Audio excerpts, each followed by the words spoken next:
Hello, this is Nan McKay, and this is part of our Pivot and Soar series. We are interviewing trailblazers who have pivoted away from their former career to another venture by creating a business. Our guest today is Monique Montanino. Monique, take us on your pivot journey. What was your career prior to pivoting, and what business are you in? Oh, that's a great question. So I love the pivot and soar. That's such a great positive direction. So I've kind of come full circle. I started off as a corporate brand consultant for Coca-Cola, the US Army, and General Motors. And what happened is I ventured into tech. I spent 18 years as a marketing and sales executive at a Fortune 200.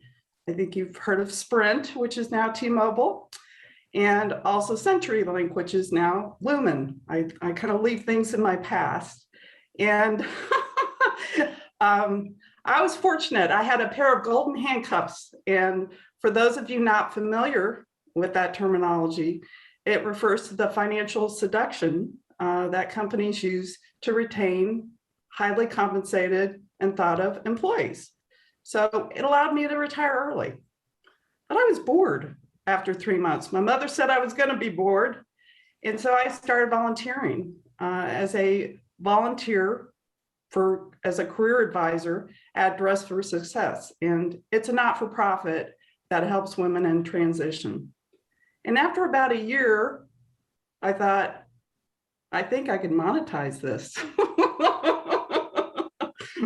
And what's better is I had, former colleagues saying, hey, would you mind helping me with my career, consulting and resumes and LinkedIn optimization? And so I officially launched Resume Tech Guru 2 years ago with my website. And I've been kind of on my other pivot. You keep on pivoting in life. And so that's kind of where I'm at now. So tell me a little bit more about the business. What do you do? Well, I am a certified career coach. I actually became certified a couple of years ago, and that process takes about 6 months. And so it kind of helped me in terms of guiding. My clients are technology executives. I live part-time here in Seattle. So they're the usual suspects. They're Microsoft, Amazon, and startups. And then I also live in Austin. You can probably figure out when. It's not now. It's like 100 degrees there. And that's kind of like high tech too. It's called the Silicon Hills. So I have clients that, I get to curate who my clientele is now, which is great. And so I really kind of help them. Most of them are at an inflection point. They've worked, for example, I have a general manager at Microsoft. He'd worked there for 15 years and he didn't know anything different. And so he came to me to kind of figure out the journey. Should I continue to stay there, or should I venture out and go to, another cloud technology company? So we work and collaborate through that process. Well, that's really interesting because it gives people a guide, it seems like, to be able to go from one to the other without feeling like they're just jumping off. Yeah, well, I don't know about you, but like myself, for 18 years, I was like tapped on the shoulder for jobs. And I know you have your own company. So you're not used to interviewing. You don't know what to do. You don't know what the standard is today. Most people don't even have resumes. And today, I think it's really important to have a concise, resume. I pretty much am your personal brand consultant, ghostwriter, in terms of figuring out how to position you for the next role that you want. So that's kind of, I guess, the magic that I bring to the table. And I would think it's really interesting because you get to know people pretty well. Yeah, that brings up a good point. some people don't retire. And I thought I didn't have a plan for when I retired. And I thought, oh, I'll just go paddle boarding, or I love to, hike and do things. And my husband and I have a 10-year travel bucket list. And so there was plenty to do. But you know what I miss most, Nan? I miss the intellectual conversations. Not saying that my husband is an intellectual, but I kind of I kind of miss that. I get to curate, like I said, who I hang out with in terms of my clients, and so they're all very at the top of their game, and I learned so much from them, and it's a true partnership. And when you've worked all your life, yes, you probably have as well, you just want to keep that. I mean, it's like in your blood. You just want to keep on doing it, and making money is something you're used to doing. Yeah. Well, it's I believe you're a type A as well. And so one of the things, being a type A, it made me successful. It allowed me to retire early, but then what, And so really it's been so interesting because I've learned so much along the way. And like I said, I started off as a consultant, and it was my own company then with a partner. And now I'm a consultant, and it's just me. And so I learned a lot along the way. But there's so much new things, from a technology standpoint that is happening now that I had no clue about. So that was part of my pivot and part of my journey. Since you've changed from having a partner to not, are there some pieces of advice that would be helpful for other people that are thinking about a partnership? Well, he was kind of like, he was like the reason Coca-Cola and GM would actually talk to us, because he had a PhD in statistics and undergrad in psychology. And basically, when you do corporate branding, you're psychoanalyzing consumers for why they drink Coca-Cola and why they drive a General Motors car. I mean, for example, I drive a Volvo. It's primarily for security, where I know a lot of people like these fancy, cars like a Tesla. There's a lot of my clients that have Teslas because it's new and cool and all that kind of stuff. So, I needed him, but now I kind of stand alone because people come to me because of my experience, because I've had that success. And so that's what they're looking for. And sometimes I think it's easier to be able, once you're comfortable with it, to just make your own decisions and go with them one way or the other, sink or swim. Yeah, exactly. Yeah, it was a 51-49. I was the 49 in that. And so he truly did make all the decisions. And ultimately the reason I left was because I got bored. I had run out of all the things that I cared to do, and was very tired of global travel, which is kind of ironic now that my husband and I go and live somewhere for a month that we've never lived before. At the start of the pandemic last year, we were actually living in Buenos Aires for a month and came back. And, I think part of doing pivots is learning. And that's what's so great about starting this new business as well. What's interesting is that I was in Buenos Aires in January of last year. Oh, wow. I didn't see you on the street, though. No. So what advice would you have for someone either thinking of quitting their job or retiring and starting a business? Yeah, I think it boils down to four things. If I think about it, the first thing is do your research.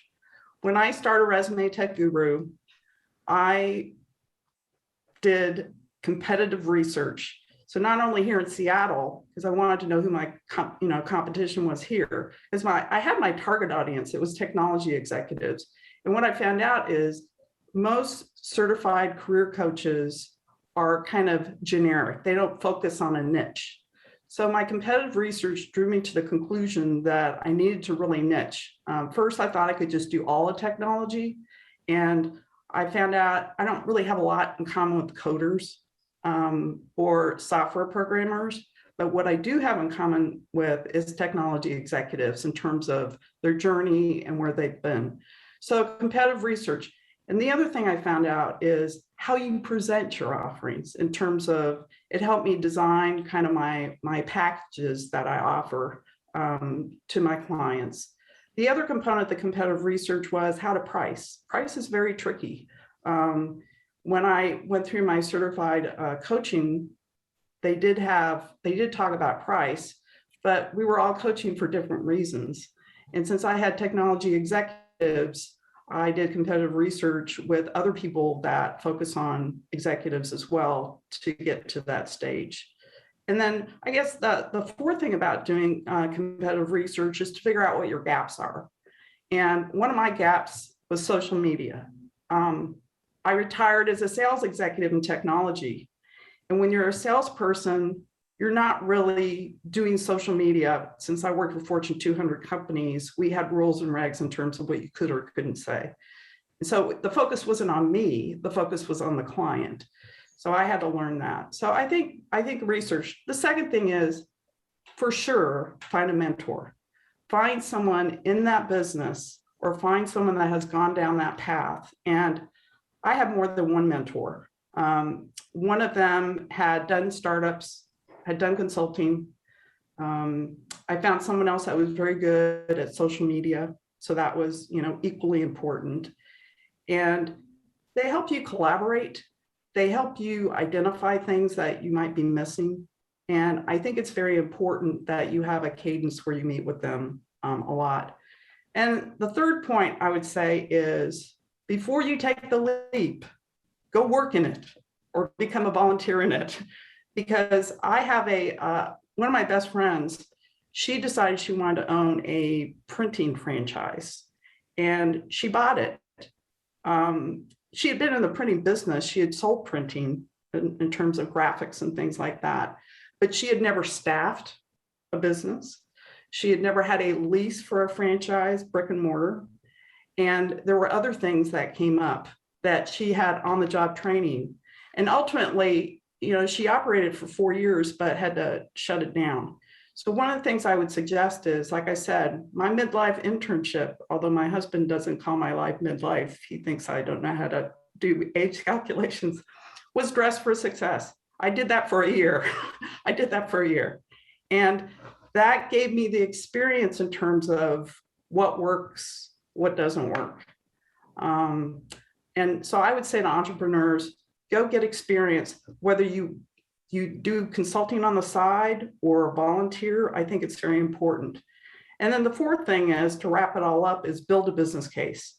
And I had a business case. I had projections. I knew what my budget was, and I knew kind of what my return on investment was going to be.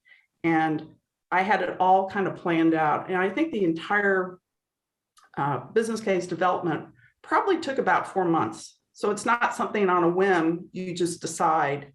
It was putting all those pieces together and testing it. Well, that's really good advice. I think the number one reason why people are afraid to pivot from a job, career to business is financial. Mm-hmm. Now, you had your golden handcuffs, so it really wasn't as big a problem for financial transition, or how'd that work for you? Well, that's a good point. So, one of the reasons I happened to work for a company that still had pensions. So when I retired, a lot of people can't retire in their 50s because they don't have healthcare insurance. And that's a big part of your budget, big part of your expense. And so what happened is my pension covered my healthcare retirement insurance that I'm still getting from CenturyLink. And so that was very helpful. Also, I'm a saver. I grew up with European parents, and we saved and we saved and we saved. And so I had money that I had, socked away in my 401k, but then I was smart, over the years in terms of investment income. I think you're aware of investment income as well, in terms of making sure I purchase properties or set things aside. And so I did have money established. And so once again, for an entrepreneur, I would say, if you're going to do something, set aside enough money for a year that you can operate. And that means your household as well as the business. So what were some of the first steps that you took? And I'm talking about, where did you office, and did you do staff right away? What are some of the things that you considered when you went to open that door, put that shingle? Well, after doing the research, one of the things about being a career consultant, and this was prior to COVID. So one of the things about being a career consultant is you can do it from anywhere. And I've literally done it from everywhere. I've done it when I lived for a month in Split, Croatia. I did it for a month when I lived in Sitges, Spain. And it doesn't matter because you have the power of Zoom or Teams or whatever. But prior to COVID, I live in a high rise here in Seattle. And there's a couple of different things that you can do. One, I would use kind of like shared, you can go and rent space somewhere for client meetings. And also, I would have clients that we would just kind of meet somewhere, like in a lobby somewhere. I also had one client that was very interesting. I live literally, I can see Amazon from my building. And he said, why don't you meet me here in the cafeteria? Which I thought was really odd, but I did. Also, one of the amenities in my building is we have a conference room. So it was very easy to physically either meet with someone or to do video. So I didn't really have to worry about that. But I did think about that. The one thing that I did was build a website. And I think that is so important. And I had received 5 proposals, and they were everything from a VW Beetle to a Ferrari in pricing. And I was going to be living in the Canary Islands for a month, and I figured, well, I have nothing better to do, so I'm going to build it. So I researched for months how to build websites, and I spent a month there, and I had a deadline. And within 6 weeks from start to finish, I built my own website. And I'm glad I did for 2 reasons. One, you have control over content. I don't know about you, but I think about my business all the time. And sometimes I want to tweak something, so I get to tweak it. Now, if you have someone design it for you, you have to go to them and they're going to charge you for it. So I think I have a lot of my fellow career coaches that have done the same. The third thing that I started doing, and I've been doing it for 3 years, even before I launched my website, I started blogging. I have a cadence of twice a month on LinkedIn. My clients do not hang out on Facebook. They do not hang out on Instagram. They're not looking for a career coach there or on Twitter. So what I did was LinkedIn. It's kind of naturally where my clients are. It's how they find me. And so I started blogging. And ultimately, the goal was to impart advice from other clients as far as industry best practices. So I strongly suggest, once again, I'd never blogged before, that you do the same thing as well. Well, I think that is really interesting. Now, how do you do that on LinkedIn? Do they have like a blogging space, or how do you do it? Yeah, they have, besides posts, there's 2 ways to do it. You can actually create an article, and articles give you a lot more words. I think posts are limited to, I think you kind of max out at 500 words or whatever. And so with the article, you can actually write up to 2,500 words, which is a couple of pages. And so it's free to post. One of the interesting things, though, is you get more eyeballs on a post, which takes very little time to create, versus an article. Most of my articles, it probably takes me 3 days to write them. And so I've written over 70 articles. And that's why I'm going to do this book now. It's part of my brand marketing. Clicks, Tricks, and Golden Handcuffs is going to be debuting this fall on Amazon. I think that's fantastic. How did you actually find your first customer? Well, it's called networking. I I was living in Austin at the time, and I was evolving my business case, and I was at dinner with a friend of ours, so two couples going out, and I was sharing with Nigel what I wanted to do, and he goes, "I'd hire you," and he was a chief marketing officer at a startup, and so I called Nigel, client number one. He has made a recommendation about my services on LinkedIn and on my website. And so he really was, he was a great mentor as well. So he was kind of a twofer, if you will. And then as time evolved, that's very interesting. You bring this up in terms of how to find clients. I thought my website would drive traffic. It wasn't driving traffic. And I even tried to hire SEO specialists to help me with that. And that didn't do it. It really was LinkedIn. And LinkedIn also has a service called LinkedIn Pro. So if you're a freelancer, whether you are a writer or whether you're a designer, or there's whole categories of different things, you can sign up for LinkedIn Pro and leads come to you. And so you can figure out if you want to contact this person or not. So early on, that was kind of like my biggest lead source. And I keep track of everything in terms of my client database, in terms of where they come from. And I would say, like right now, it's 95% referrals.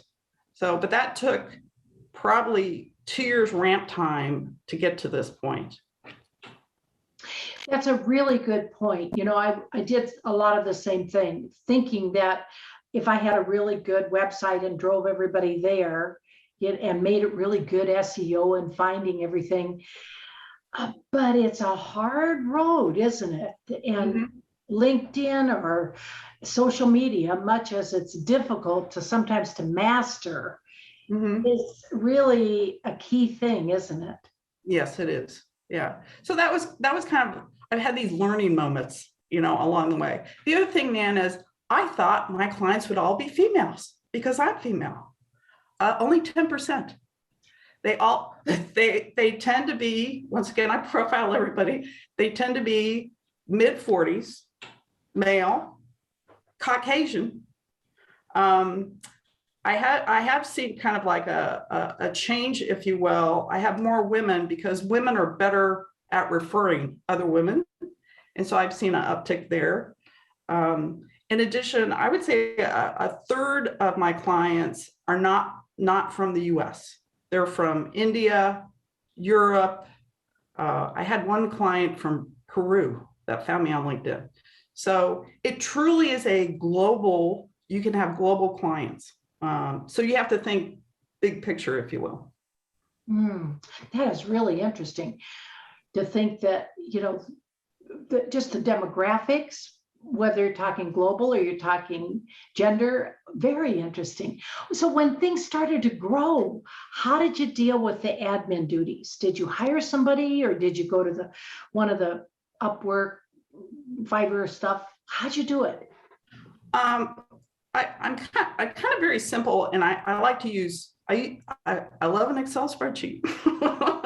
And I built macros in it that covered kind of all the different things from managing my client database to my taxes, because I pay my taxes quarterly. As an entrepreneur, you have to deal with all that stuff too, because yes, you can give it to an accountant, but ultimately you have to kind of like sort it. All my expenses. I also kept tabs on all my blogs in terms of hashtags I used and what was working and what wasn't working. So I kind of built that out. But then what I started doing was trying to find apps that would help make my life better.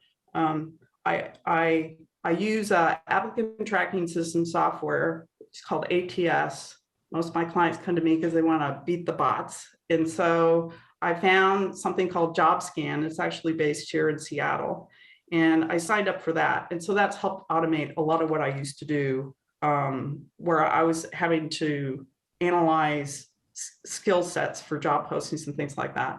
The other thing I did was, since I'm a writer, whether it's for my blogs or resumes or LinkedIn, I use Grammarly. You can get it for free, but there's a Grammarly that you can use that helps you not only with your grammar, but with, kind of sentence structure and things such as that. So I've had several apps that I've entered into. Several people have suggested that I hire writers, but honestly, Nan, people just want to deal directly with me. And that's one of my differentiators. There's a lot of corporations out there that hire people, but the client will never actually get to talk to them. It's all email, or that person really hasn't walked in the shoes of my client. So it's kind of, that conversation is not the best. So, and I anticipate kind of automating more things as well with different apps as I learn about them. I know you do something called Amazon interviewing, and I don't have a clue what that is. What is it? It's a thing, man. Well, I have so many clients that want to work at Amazon. And so what happened was, people that work at Microsoft want to work at Amazon. People that work at startups want to work at Amazon. People that work at Facebook want to work at Amazon. So all the FANG companies, and FANG is, from Facebook to Apple to Netflix to Google, all want to go and work for one another. So Amazon has something called the STAR method, and it's an acronym for situation, task, actions, and results. And so when you're recruited by Amazon, as part of the interviewing process, they do a panel thing, man. It's not one-on-one. It's like all these panels. And a lot of people don't have experience interviewing, like I mentioned. And so what I do is I help them work on their STAR response, because Amazon gives you a 2-page document prior to your interviewing and says, here's what we expect from you. And so I've researched the questions they ask. I've researched the best timing on things, whether it's a 1-minute response, or I had a client that was told it had to be a 5-minute response. And so I've figured all that out. So what a lot of people do is they hire me just to figure out how to interview the best for Amazon. And so I use Teams because Microsoft's a big part of my client base. And so they're comfortable with it. And we'll do Q&A, we'll do role playing, and I time them. And so they walk away more confident, more anticipating kind of what questions they're going to be asked. And so that's what the Amazon interviewing process is. Now I get it. Now you're a TripAdvisor top contributor, and you have like 205,000 readers. Mm-hmm. What's the biggest benefit of that endeavor? Well, I think that I have 3 passions in my life. One is career consulting. 2 is global travel, which I talked about. And 3, I travel on my stomach, man. I love to eat. So when I married my husband and I have been married for 20 years. And we dated 4 years before that. And when we first got together, we had a love of travel. So what I did was, the best way, and we kind of went to far-flung places. Our first trip, we spent 3 weeks. We went to New Zealand, Fiji, and Australia to see the Great Barrier Reef. And so, the internet wasn't as kind of evolved, if you will, or, we used to use, when I was growing up, like Rand McNally maps, right? But when you're traveling somewhere else, I use TripAdvisor, and TripAdvisor will tell you where to find lodging, where to find restaurants, and where to eat, most importantly in my life. And so it's crowdsourced. And so I would use that, and then I would do my reviews in terms of what my experience was. So on TripAdvisor, my handle is hysterical happiness. I have posted all these things over the years, and I just enjoy it. It's kind of fun. I don't get anything out of it. They're not paying me for it, but. Well, it sounds like fun, and you get to talk about what you want to talk about. Let's talk about your book.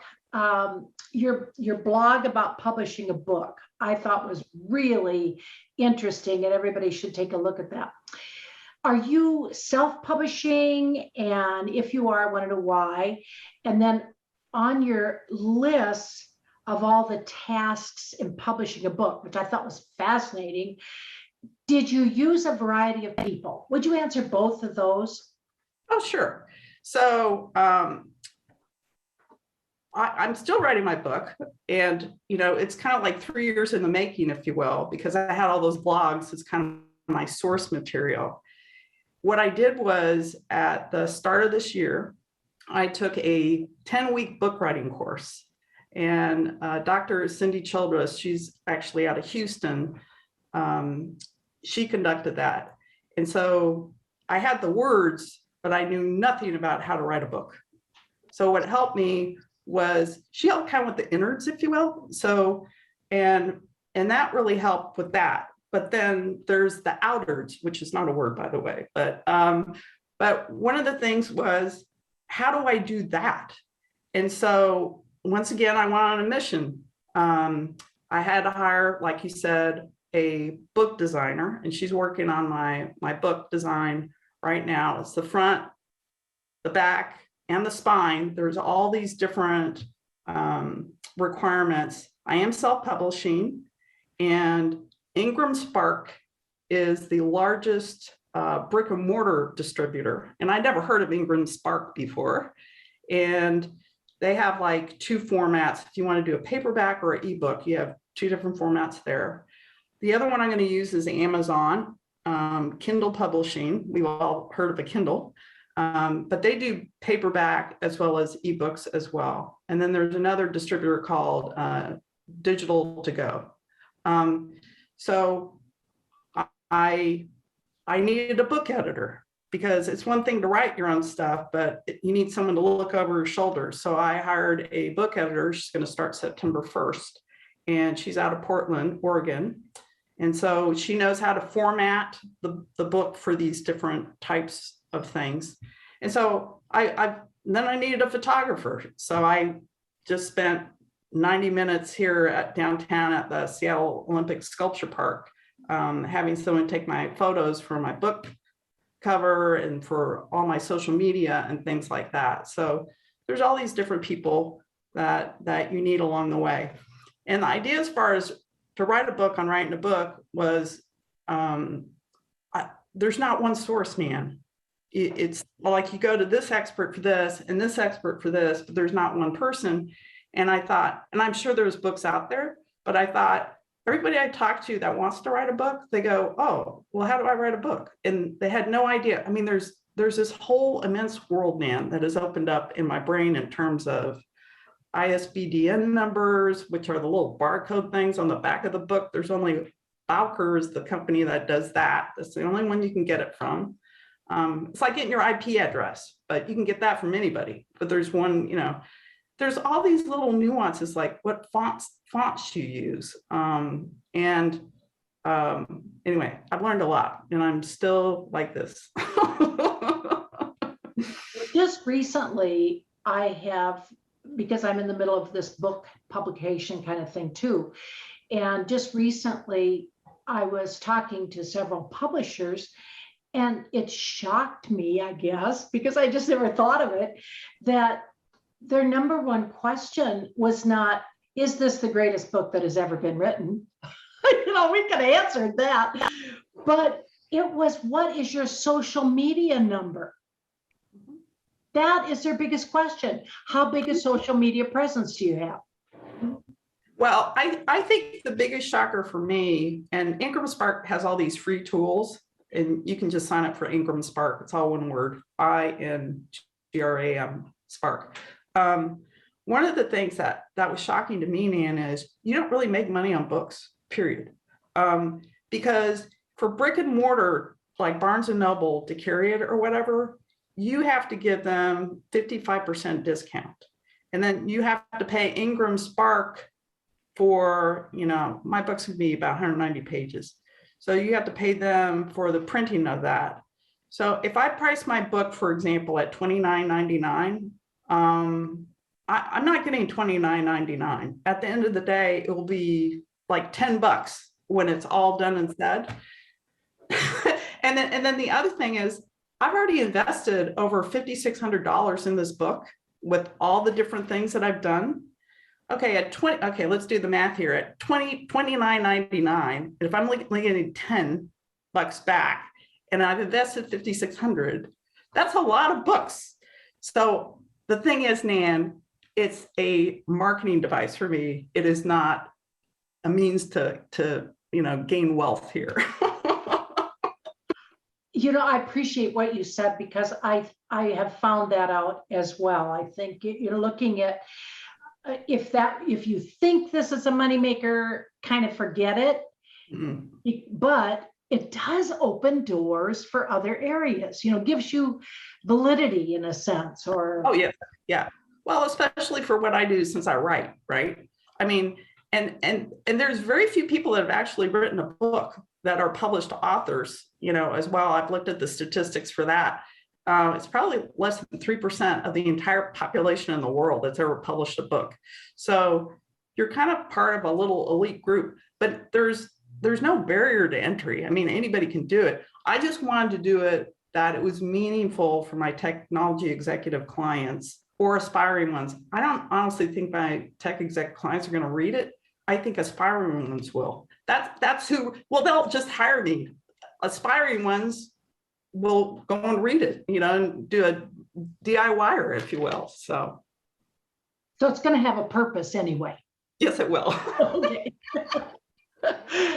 So share with us what you think are maybe your 3 most important lessons you've learned in this business journey. Okay. I think it's important to establish deadlines. And the reason I say that is I work with clients and then they end up paying me all this money, but then they don't make themselves a priority. They keep on making their work a priority, but that's the thing they want to get away from. So one of the things that I did as far as deadlines, I had a deadline for launching my business. I had a deadline for my website. I had a deadline for, each aspect of my business. And I said it in a public forum to hold myself accountable. It's one thing to say it. It's like I said, I'm publishing my book on Amazon this fall, and I've reverse engineered it that I know exactly what I need to do. And I focus on my book every day. I spend 4 hours editing every day, even though I have 51,000 words. So I think having deadlines is very important. I think the second thing that is important is you need to take calculated risks. And when I say calculated risks, it goes back to when I first started blogging, I thought, well, no one's going to listen to what I have to say, right? And I don't have a large following, but the ones that do follow me end up being my clients. And so it's kind of like in real estate. You just need the one person to buy your house. Well, I just need the one person, to become a client based on something that I wrote. And so that was a calculated risk because I didn't know how well that was going to be received. The second thing is, like I said, building my own website was a calculated risk because I didn't know how well that was going to turn out either. And I had a lot of trials and trepidations. I don't know if you did with your website or not, but yeah, I learned a lot. And so take risks. It's like, there's a lot of things I've never done before. And some things I did like SEO, Google AdWords do zip from my business. I mean, it might be great for products and everything. And I did beta trials with that. I did A/B testing with different things. And all I learned was it's a great way for Google to make money. The third thing was you really have to master social media. And I thought Instagram was going to be this huge, source, and it's not. I do have an Instagram handle, which is Resume Tech Guru, but it's more kind of, I repurpose my blogs, and I then have my 2 other passions that I mentioned, travel and food, will show up on there as well. So you get to kind of see the personal side of me. A lot of my clients love to travel as well. And And honestly, you have clients because you have something in common. So I think master social media, LinkedIn is truly kind of the thing for me. So. Okay, that's good to know. And it's the business focus that makes the difference. What would you say is your biggest tip for entrepreneurs today? Pricing. And here's why. When I started off, I had a number in my head in terms of how much I would charge an hour, or how much I would charge for a package, or how much I would do whatever. And I evaluated over time. I didn't really look at it the first 6 months. And then I realized the more experience that you get when you're an entrepreneur, and the more clients and the referrals you get, the more you can charge. Initially I was not a proven entity, and I had Nigel, number one client, but, and so I had to build over time. And so I have now, on a quarterly basis, I look at my pricing, and I increase my pricing every quarter. And because I've added more value, because I offer more services, and I've added things in terms of initially what I was offering, I've added to that and augmented it. And I realized, and this is for female entrepreneurs more so than male entrepreneurs, I think females, we tend to undervalue our worth a lot. And so what was important to me is, what I'm charging now is 10 times more than what I started. And that took 2 years. And my husband kept on saying to me, wow, that's real. You really think someone's going to pay that? And I said, yes. And they do. So I think if you're going to do this pivot as an entrepreneur, I guess the top takeaways, if you will, is do your research, get some experience, and you need to kind of harness your social media, because I think that's just so important. Whether you have a service, type of business, or a product-based business, everything's online now. Well, this has been so much fun, Monique. You've just given us so much good advice, and it's just been fun talking to you. Do you have anything else you'd like to add? I'd like to ask you a question, Ann. Sure. So how did you start your business? Well, which one? I've done 6. The one that you enjoy the most. Oh, you enjoy things differently at different time of your life. The big business that I have, I started in 1980 when I couldn't even get a credit card in my own name. And that now has 4,000 employees. Wow. And is a big business. And so I'm still president of the board, but in reality, my son does most of the work because he's CEO. And he likes to do his own thing anyway. You read between the lines. So, Bob, yeah, you stand over here. You truly are a trailblazer yourself. So I really admire, when I looked at your background and stuff, you truly are inspirational.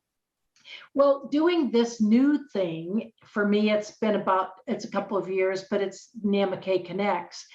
And with this business, it's just a total relearning or new learning of everything. And social media, I swear, is the hardest of all for me, probably because I'm very task oriented, and I just want to, that high D, I just want to get things done and move on to the next thing. And it seems it just takes so much time to do the social media stuff that I'm having to really work on that. Yeah. It's not easy. No. So thank you so much for all your time and thank you. For all your thoughts. I really appreciate it. Yeah, well, thank you too. I appreciate it too.